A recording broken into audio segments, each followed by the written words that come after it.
Welcome to the Power Chamber Podcast. The only PCP that rehydrates, reinvigorates, and reimburses. So we're here to talk about today. We recently, I think yesterday, just finished. The entirety of Dash Ohranger. 2 days ago, but yeah. Chouriki Sentai Ohranger, I believe is what it's actually called. Chouriki Sentai Ohranger. This was an odd one. Yeah, this was weird. It took a while to get going. Well, I don't know if that's necessarily true because we started. I don't know if you remember this, but at the beginning of this episode or the beginning of this season, rather, we started like a clip because it was like alien invasion that are also robots, and there's a whole bunch of destruction. People are dying all left and right, and center, and they're that was for like an episode. Yeah, they're trying to build this. Back. They're trying to build this team together. Goro shows up. He does the morphin' time thing, and then and wrecks shop. And he wins the day. Yeah, he gets a team, and we kind of introduce everybody at once, so it's hard to get them individual people. Yeah. The same way Samurai did it. So it was kind of weird. Yeah. Not the way that Lightspeed did it, where each ranger has their own individual personality. Yeah, well, that's my biggest issue with this show at the very least, because we don't really focus on these people, and I don't know who they are. Yeah, I know their names. Yeah, so there's that for the most part. I'll forget. Yeah, we've got Goro, Shui, Yuji, Yuri, and Momo, and all this. It's weird because we spend a good chunk of time focusing on children. There are way too many episodes that'll have something will happen to a kid and then they'll run in the middle of the city. And didn't you tell me that this episode or this season needed to tone it down? Well, that's what I was told, is that this season, because of terrorist attacks in Japan at the time that this was being made. They were you need to tone down the themes and all the destruction bits a little bit, so it became a little bit more kid friendly. Though that doesn't really happen until the latter half, because randomly we just introduced this scientist character dude. Yeah, who's there for 5 or 6 episodes or something. He's a villain for a while, and then he's just kind of like a comic relief character, and then he just falls off the face of the earth. Yeah, it's weird. He doesn't exist anymore. The Rangers themselves are... Or I should say, I've never been a fan of the Zeo suits. Just throwing that out there. Yeah. All right, so it's hard to get behind, the suits themselves just from face value. Zeo's a boring season. I like the suits. And to me. And what you said, the doing the kid stuff, that's a Kaku Ranger thing. Well, yeah. Dai Ranger was so focused on telling a story, and then Kaku Ranger was just kind of an episodic kids show. Yeah, but I still got who those people were, though. Ohranger did the same thing. They started off just very episodic, and then slowly progress into an actual story. But it gets places. It gets super interesting. Yeah, they do interesting things later, but in terms of the first time we start out, because as soon as it gets into the weird jokey portion of it, I don't know. That's my biggest issue, is that I just don't know these people, because they're just way too much in the background of their own show. It's weird. I think they suffer from having to be on a team. Okay, that's their characters. They're police officers. Well, yeah, but you can still make that work, though. Yes, I know. SPD did it. Well, and better. I'm just saying, because Sensei's up to this point, they still use the team moniker and whatever. Sasuke in the last season was your teamwork and all this other stuff. So you can do that, but these people, you need to have them be defined by something. Yeah, and these people are not defined by anything. Their colors, because Goro's the leader guy. Yeah, I got that. Shorei is a boxer or something, and is that what he is? I thought he was a chef or something. He was no. He was training to be boxing. There was an episode about it, because he's the Green Ranger and he does the boxing bit. I thought that was a Blue Ranger trope. And then there's Yuji, who's got something to do with ramen. I don't really know what it is. Juri, who's probably the most defined out of all the Rangers, just because she's the more active, tough, girlish type. She's not like a girl. She's like independent woman who don't need no man. Right. And Momo's the innocent one. Right. She's the Starfire. Yeah. That was a pretty good episode though. Whenever they did Juri Turncoat, that was an oh yeah. Yeah. Yeah. Turned into not really. It was actually pretty good. Yeah, I agree. I liked the majority of the show. Yeah, no, this but season, it took a while to get this going. season has moments. I just feel like it would have had a stronger punch if I cared about these people. Right. And I just don't. It's just a show. It exists. I mean, it's not terrible. It's not the worst show I've ever seen. Yeah. Check out the Ninja Steel review. That's a good point. But it's bizarre. Yeah. Because at a point, they take out King Mondo.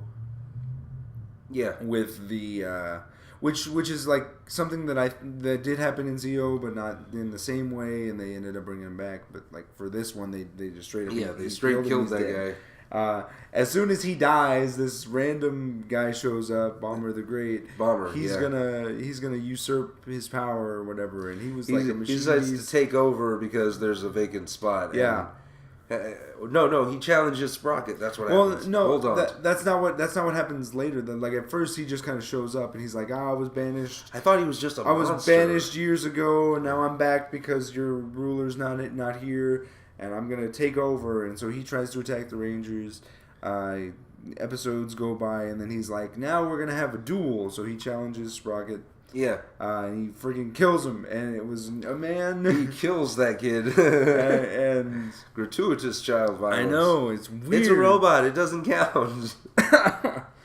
Robot. So, kills him. His mother is exiled to space. Yeah, right? no, yeah. He straps her to a missile and just shoots her off into space.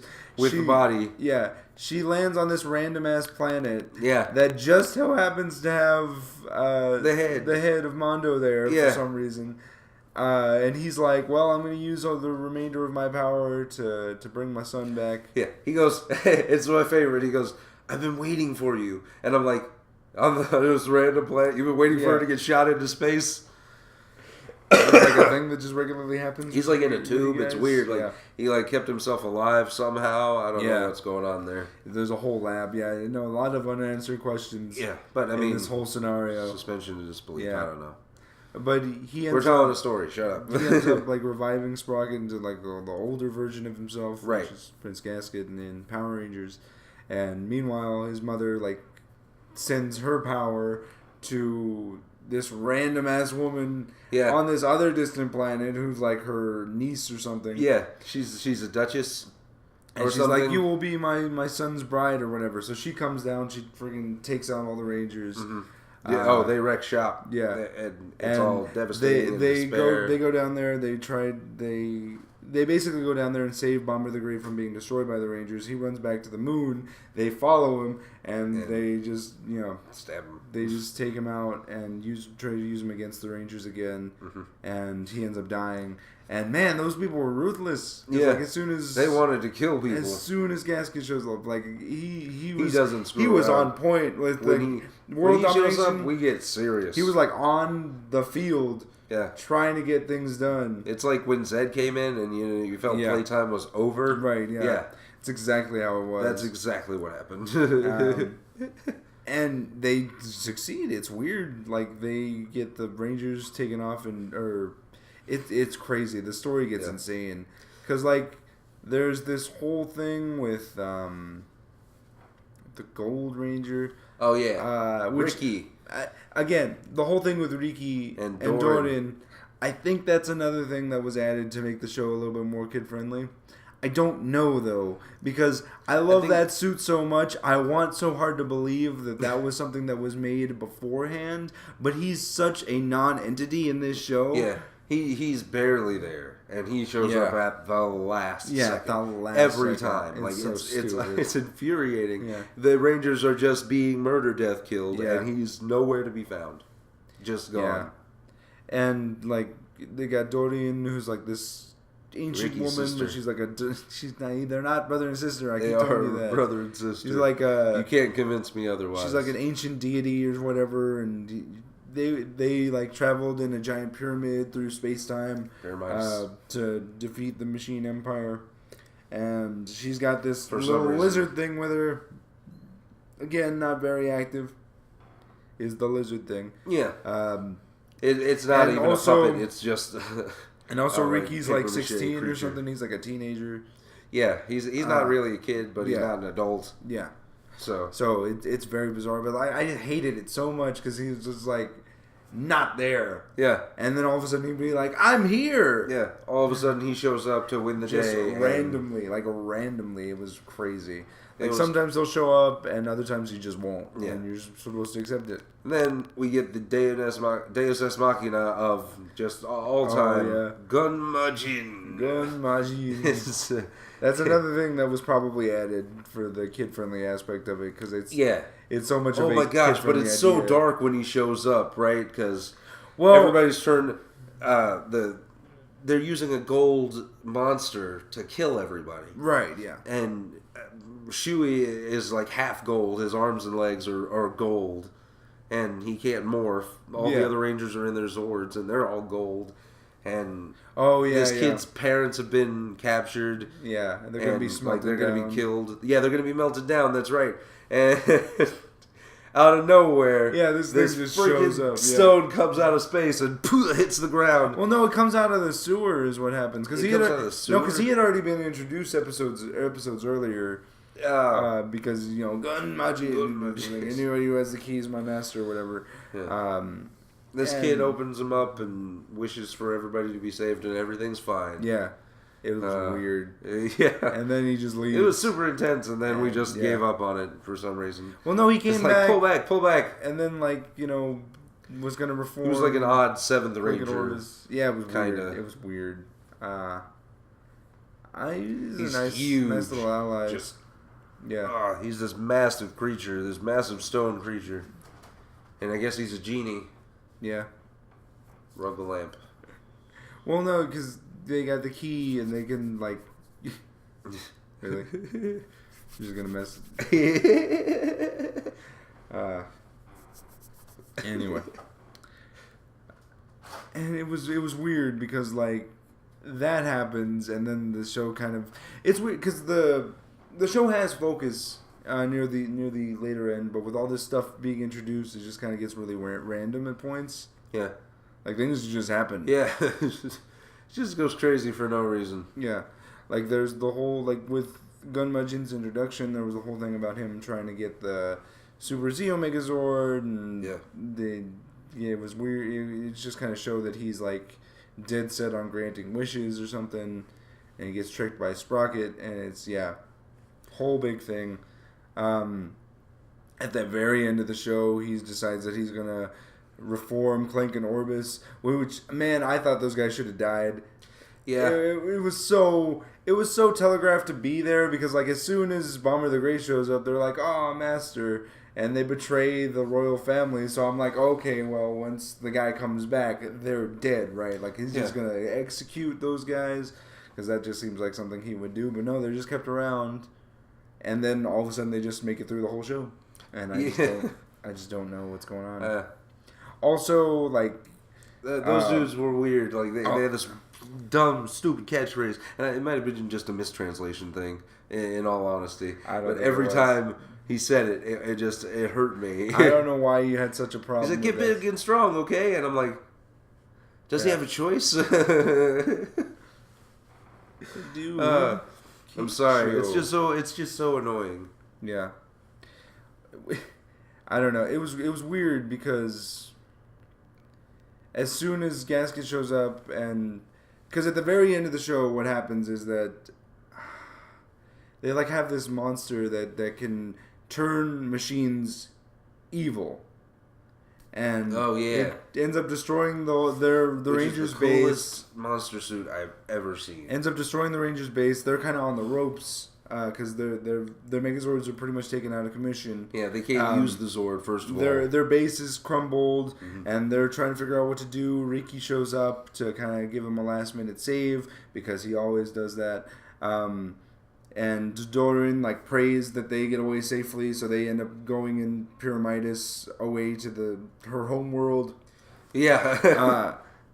And then Riki is trying to protect Dorian. She ends up getting shot. Yeah, like with an arrow. Real shot. And I was like, child death. Yeah. In the show. Totally brought that in. Yeah. And the Rangers don't have their powers anymore. They can't morph. And so they end up getting sent to this dark dimension, and they survive because of Dorian and her power and whatever gets them back to the home world.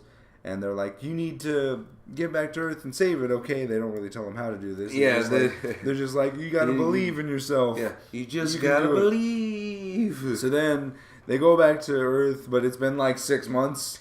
Yeah. And the robots have already taken over. They've got a palace. Yeah, everybody's dead. Yeah, Riki somehow magically survived without being able to morph for 6 months. There's like this. That is super impressive. Tiny human rebellion going on. Yeah, and it's Corinth. They're trying to. That's exactly what's happening. It's the wastelands outside of Corinth because there wasn't like a whole thing. Right. Like, because Corinth wasn't taken over. That was the whole point. That was the only point that wasn't taken over. So they try to fight off again. They show with heart and determination, and with that, they're just able to morph again. In this really cool sequence that I'm surprised like they didn't use at all. Oh, so it was cool. nice. So cool. They each do the individual morph thing. It was cool, and then they end up on top. They win the day. They destroy Gasket and the wife, but they have a baby. What was her name? Multiwa? Multihu. Yeah, something. Matilda. Something Japanese. But they go to the Machine Empire Palace, and the mother's there holding the baby, and she's like, I will pay for my crimes, but spare the child. Yeah, spare the child. And so they're like, okay, well, we'll spare the child. So they give him to Gummajin, and he's like, I will raise this one to be a fine man. Yeah. I don't know if that's going to come back. Gummajin is like the Bo Raicho of the Ohranger verse. It's so cool. So I don't know what's gonna happen. Got this childhood baby. Why does Gunmajin sound like that in your head? Got this baby. Well, no, Gunmajin. Yeah, it always sounds like his. I raised the baby. Oh gosh. Was that too much? Maybe just a step backwards. Okay, fine. I'm gonna raise this child. Yeah, there you go. To be a good man. This here boy is going to be the best boy if ever there was a Robo Boy. And then the show's just over. Yeah, and then we just stop. I guess, continue working at Ohranger? Well, yeah, they got... Well, what happens still is military, that right? Their chief are they guy, all pilots? Well, no, their chief guy was like, Ohranger will now make sure that there's love and safety all throughout the world or something like that, and then they end on a sunset shop. It was all right. It wasn't. The problem with this show, for me at least, is that it doesn't really necessarily have an identity. Yeah, because at least it's bland. It's super bland. Needs some salt. Hit me really hard, and Kaku Ranger, for as goofy as it was, I got a kick out of a lot of it. At least had a style. But for this, it just seemed like the style was very generic for Kaku Ranger, which you can get behind. Ohranger, it was also generic, but in the most stereotypical way. You lose your audience if you don't use the first 13 episodes. That's not necessarily true. I mean, Kaku Ranger didn't use their first which 15. Was infinitely less than Kaku Ranger and Kaku Ranger. That's good. That's a good point. We did get the... Wow. Sorry. We did get the Kaku Ranger Ohranger team up, which is an actual team up this time around. Yeah, they actually showed up and morphed and did ninja stuff. It was cool. Tsuruhime and Sasuke are the first ones to show up. Obviously. Everybody else is just in the background. Well, yeah. We can't have Tsuruhime go by herself. That would imply she's the leader. You gotta have the red guy there. But Sasuke is also kind of the leader. Pseudo-leader. The same way Tai is the leader. He's the leader.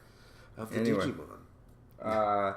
So it'll be interesting to see where Car Ranger goes. I don't know if that little robot baby is gonna come back later. If that's a Sentai thing, or if it yeah, because this is the point where the story's supposed to start, right? What?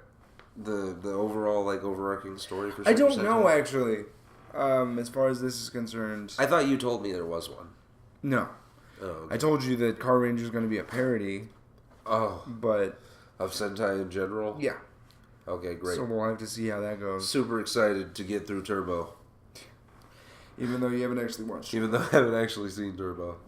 But it'll be interesting because we can probably watch that after, and you can tell me how terrible it is.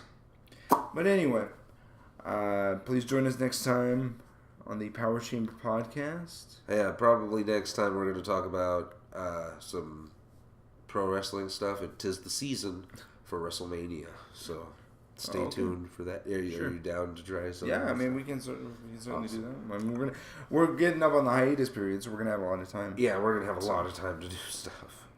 Here's hoping, unless we have an episode next, whenever this airs. Right. I'm Meister Bandy. I'm Nick, aka Ironbat 1993.